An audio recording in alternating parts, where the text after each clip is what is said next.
Good morning once again. Thank you very much for staying with TV3. This is New Day, and it's live from our studio here at Adesanwe.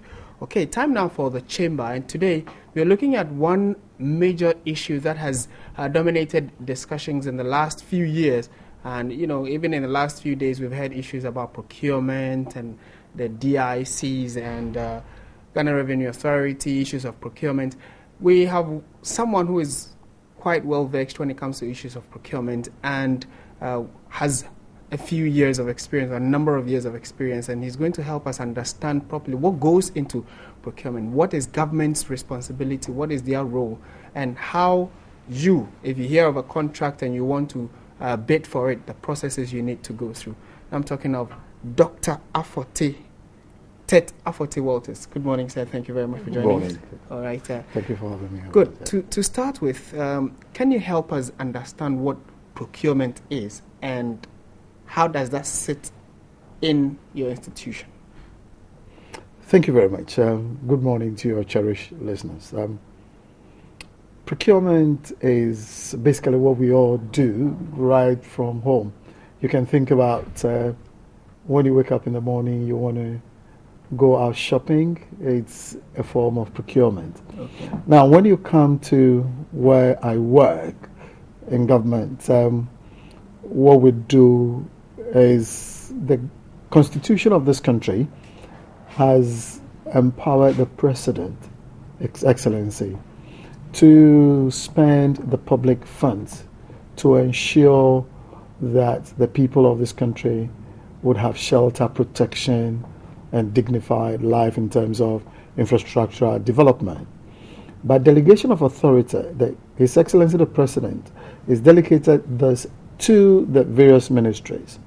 And the ministers has also delegated this to a specialized area called procurement. Okay. So, and that is where I come in. So from my office, what we do is we are responsible for managing procurement throughout the civil service institutions. It is not a centralized facility. We have colleagues posted to all the institutions to help manage what we call procurement today. And basically what then it means is whatever the various ministries need in terms of equipment, in terms of anything to help them facilitate their service delivery to the good people of this country is our responsibility. Okay, so does that mean it cuts across to even major contracts that people who may not necessarily be government institutions, the contracts they undertake, do they also have to go through the process of procurement? Any institution that will want to deal with the government, then you have to undergo the process of procurement. Okay. So then that is what happens. Any money government spends, public funds, should be accounted for, and it should be spent in a way that the people will be comfortable with the way their money is being used. And that is why we have to go through a procurement process which is more transparent for everybody to be aware. So we give the private sector the opportunity to get in and contest for whatever requirements are needed for government business. So if my general understanding then is that you are to ensure that the spending, you spend government's money, but it should be judiciously given out, and then you follow up. Who audits some of your activities to ensure that at least you stay within budget? Because I think that's one major issue about you always overspending a certain money that you've been given. Good, thank you very much. The Constitution also mandates the Auditor General to make sure that we stay within budget and we stay within our procurement agreed and approved procurement amounts given by the appropriation from Parliament, and they have that responsibility. We have seen sometimes in newspapers or we hear on radio that you're calling for what they call tendering. What is that, and if one hears of some of the adverts that you put out and want to bid for a contract, what are the processes that they need to go through?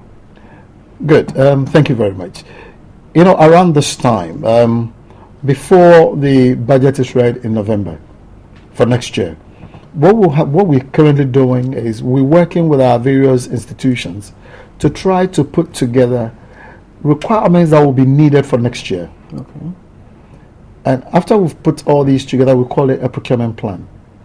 So it gives a picture of our anticipated requirements for next year. And these requirements, specifically, which areas are you talking about?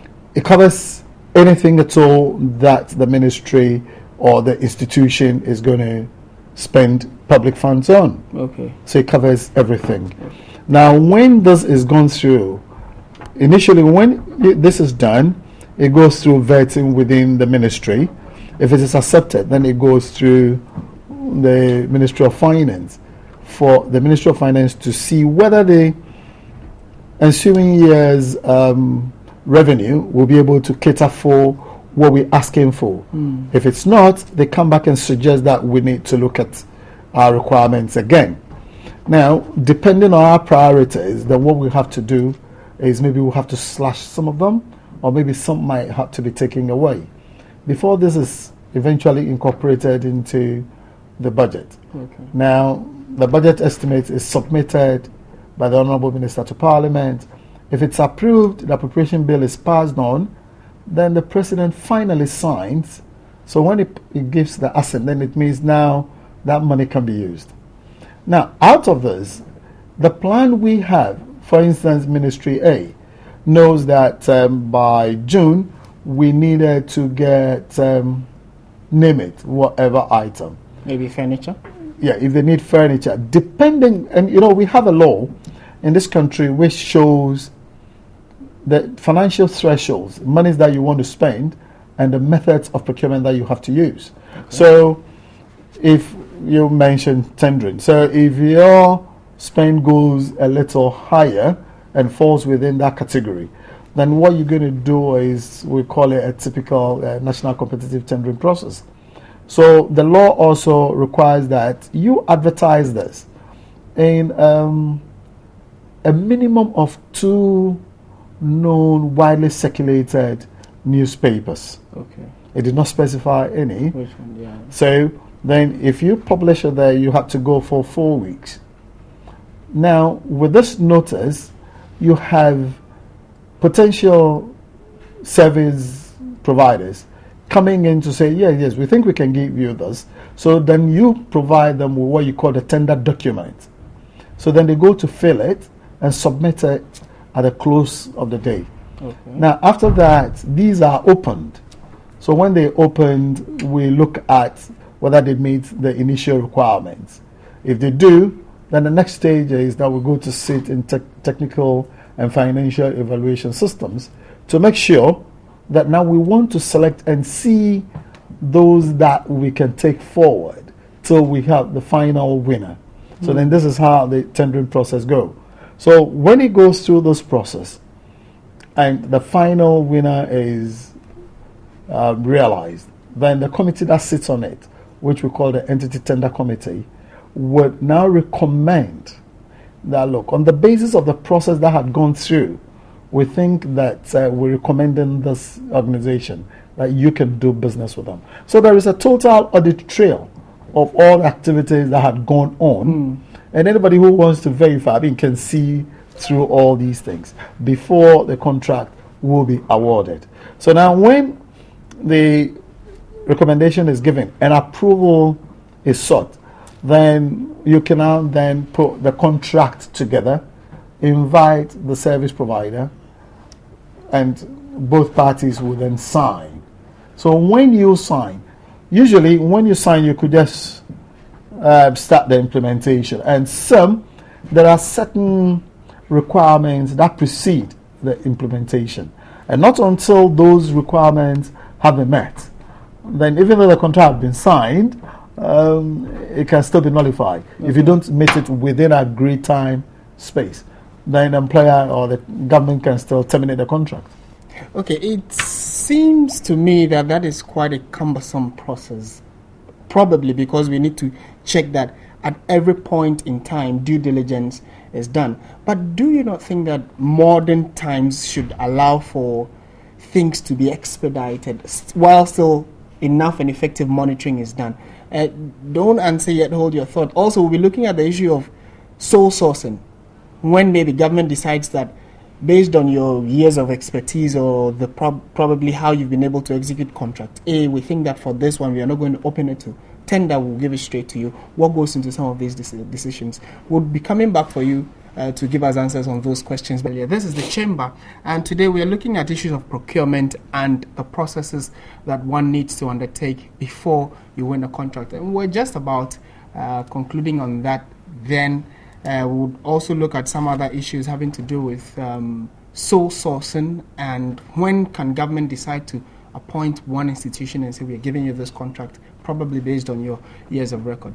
Our resource person is the Director of Procurement and Supply Chain Management, Dr. Tet Afote-Walters. All right. Hello. So before we left off, you had given us an understanding of the processes that one needs to go through, and then what happens before a contract is awarded. I thought that it sounded a little cumbersome, especially in modern times when, sometimes with ICT and then maybe a few phone calls here and there, 2-3 meetings maybe, projects should be undertaken. You say it is not that cumbersome. Can you help me understand? And while at that, what is sole sourcing? When is sole sourcing undertaken? Thank you very much. I guess that if I come into your profession and I start listening to you guys talking about your jargons, I say, well, what is all these about? But then that is good about our profession. We'll not tell you what it is. Sorry about that. But I mean, what makes the process look a bit cumbersome is the solicitation process, where the law requires that we have to advertise publicly to the whole country. Currently, it takes about 4 weeks. Unless you want to do the expedited one, which needs an approval, and you can shorten it to like 2 weeks. But aside that, you need to go for 4 weeks.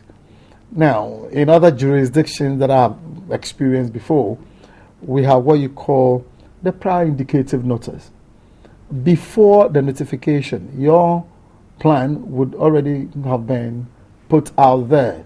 So the supply market understands that maybe come the next 3 months, we're going to have this process running. So the notification is already there. So you don't need additional 4 weeks. So when the notice comes out, it's going to take maybe about a week or two and it shuts. Mm-hmm. Because in the advance notification, you have given the time that you're going to start it and everything. Okay. So then that is what that is. Can we incorporate that in our system? Now, currently, the law is being reviewed. I know the Public Procurement Authority is working on. I'm not too sure we've covered those anyway. Okay. But then, yeah, it's not complete yet, so we can still talk through it. Mm-hmm. Now, if you finish with that, the other ones, I think, which falls within our domain, can easily be managed. Mm-hmm. Because they say, you read from documents that say, if the tender ends today, you need about 2 weeks to start evaluation. I disagree. If you close the tender today mm-hmm. and you read the price today, tomorrow you can have your evaluation process going on. Okay. And depending on the complexity of the evaluation, evaluations are completed in a day.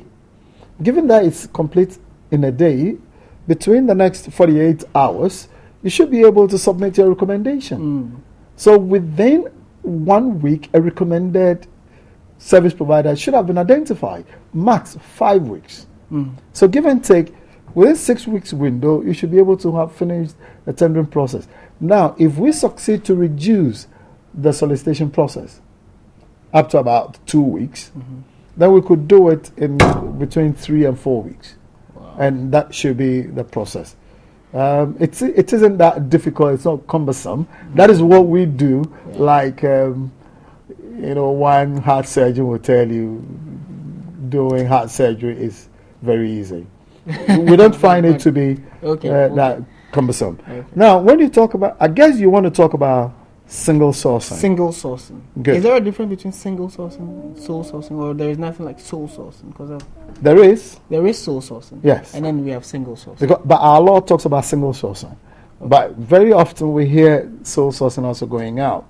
Now, the single sourcing is where you have many players on the supply market, and then you decided to select one to deal with. That is a single sourcing. Okay. When you're dealing with an organization which confer monopoly is, then it's a sole source. So if you're dealing with ECG, there is no competitor, so it's just a sole source. Okay. But if you want to go out there and buy a four-wheel drive, and you decide you want to go with my company, then it's a single source. Single source. That's correct. And I guess you're talking about single source. Yeah. Now, the single source is, like I said, it's part of the law.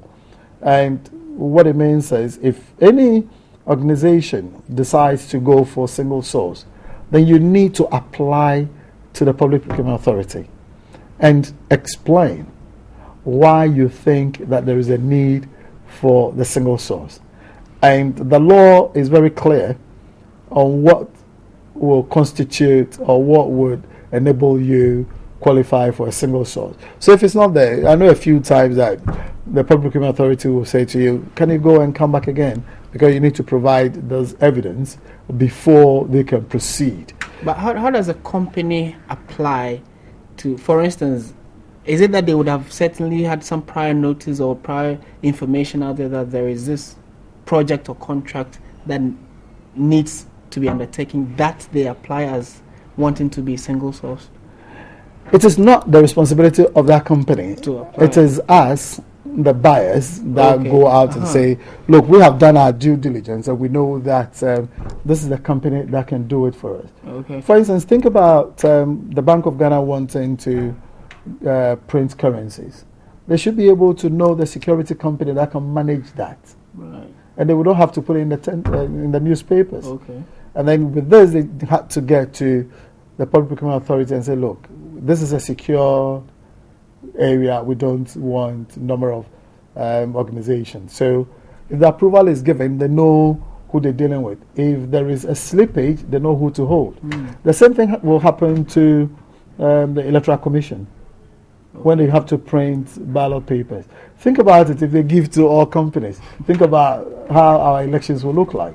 So it means that it clearly depends on a lot of considerations are done. Exactly. Anytime there's going to be It depends on the complexity of what you're doing. And then it applies to defense as well. Okay. You don't want the military to start telling of the kind of weapons they're buying. Else the armed robbers are going to have much sophisticated ones than them. Yeah. Okay. Now, in all of this, there have been times where contracts have been given out and then they, at a point in time, need to be abrogated, Yes. which has also led to a number of judgment debts. Which part of this whole drama is your office playing or has played in the past, and how do you think this can be lessened or probably gotten rid of? Fundamentally, I think you've identified what the problem is. One of the major problems with let's look at judgment debt in itself. I think that you are looking at judgment debt in the context of government contracts, because there are other judgment debts as well. Yeah. Oh, yeah. Certainly. Not So- all of it so- falls on your lap. Okay. So in terms of ours, we think that basically it comes around one primarily is where contracts are terminated, and then where contracts are executed and we don't pay on time and everything. These are the two main areas. Now, from the beginning, I said that any institution that needs to spend public funds will have to get a procurement plan approved by Parliament. Right. Now, if you don't have appropriation from Parliament, it means the money does not exist in the first place. Okay. So you can't spend. Wow. Yes. Okay. So if you go ahead as an institution, a public institution, and spend money that Parliament has not approved of, it means it is not in your procurement plan, then it means that Ministry of Finance had not also planned and obligated anything for you. So then that is where the problem is. But unfortunately for the Ministry of Finance, these issues were sometimes were pushed on them to say, go to the Ministry of Finance and you get paid. Meanwhile, these monies had not been applied for, so it doesn't exist. So then now it had to go for a year or two and see how subsequent budgets they will try to incorporate it before it is paid. Okay. So if it is not done on time, then it turns to that.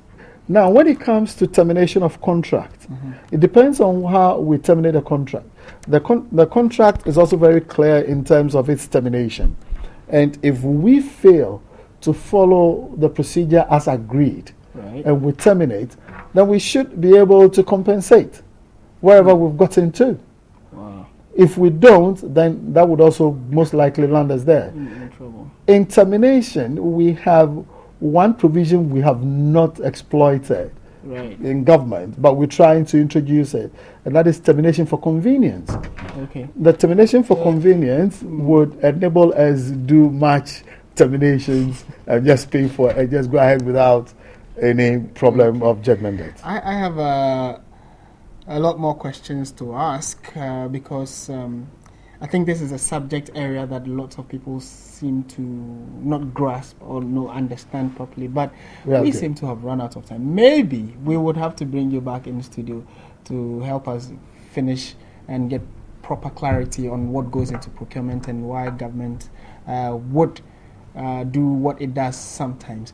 But I've been speaking with the Director for Procurement and Supply Chain Management, and he's with the Civil Service, Office of the Civil Service, and he's been helping us understand what government does. He's Dr. Tet Aforte Walters. Thank you very much once again.